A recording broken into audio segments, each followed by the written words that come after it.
The US insurance market is at a critical juncture, with the climate emergency posing significant threats to homeowners, businesses, local governments, insurance companies, and taxpayers. With premiums climbing and some insurers withdrawing from climate-vulnerable states like Florida entirely, the question that looms large is, can the US avert an uninsurable future? Global insured losses from natural catastrophes, according to Swiss Re, exceeded $100 billion for the fourth consecutive year in 2023.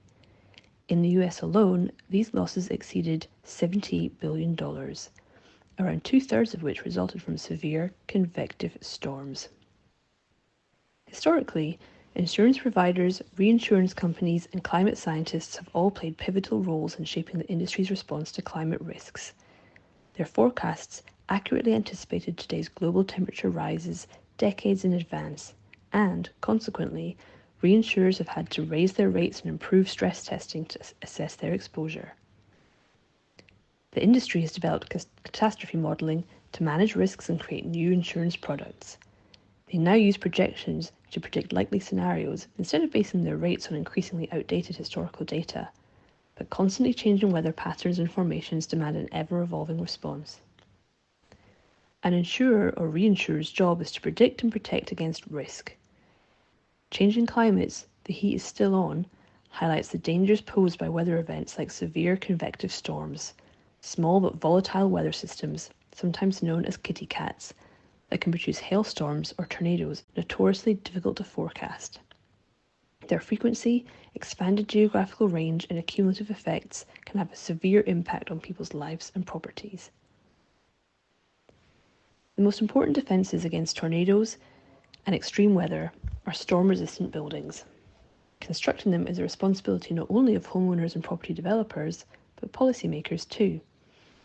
One inspiring example is Moore, Oklahoma, which in 2014 introduced some of the country's strictest storm resistance building codes after 3 tornadoes devastated the city. Today, all new structures in Moore are built to withstand winds of up to 135 miles per hour, a move that has protected local homeowners and businesses without any discernible damage to the local real estate market. Enacting this kind of planning and construction legislation can transform cities and safeguard their residents. It is not, however, an easy task. Few states have made serious progress preparing their housing stocks for extreme weather. Homes across large parts of central US, for instance, are especially vulnerable to severe convective storms, which have increased in frequency by over 9% a year since 1989, and now account for nearly 70% of US property losses. What's more, mitigating the effects of these storms is not only about tightening building codes. Existing buildings also need to be retrofitted to withstand new climate risks. Some governments and legislators are, slowly, starting to act. Most new buildings in Florida, which imposed a strict building code after Hurricane Andrew in 1992, can withstand high winds, though there is still work to be done.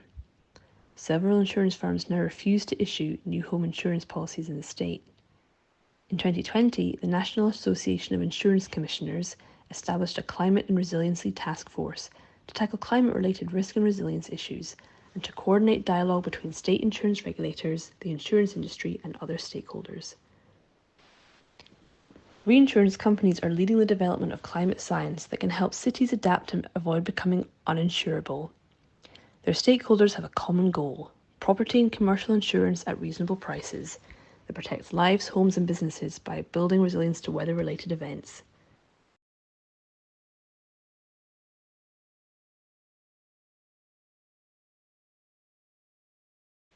The sector is also adopting climate-specific tests to indicate price adjustments. Predictive analysis such as geospatial mapping provide detailed geographic assessments of where specific risks occur. Elsewhere, AI-powered statistical estimation tools are increasingly being used to create and price localized policies and mitigate against generic and specialized protection. This approach enables the insurance industry to apportion risk and other policies tailored to their clients' circumstances. Parametric insurance, for example, is essentially an indemnity that pays out a pre-agreed sum when a trigger event, such as a typhoon, occurs. This increasingly popular form of insurance uses predefined indexes or parameters for weather events that are underpinned by AI and climate science. The reinsurance and insurance sectors also incentivize policyholders by cutting the cost of coverage for those who take initiative and mitigate their own exposure.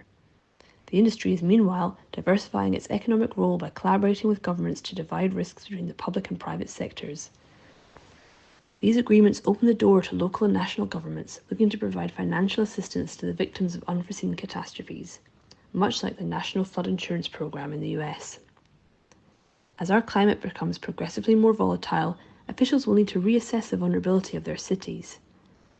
Community leaders and politicians need to continuously educate themselves on the perils of climate change and how to legislate, plan, mitigate, and adapt accordingly. The reinsurance and insurance industries, thanks to the nature of their business, are best positioned to lead the way.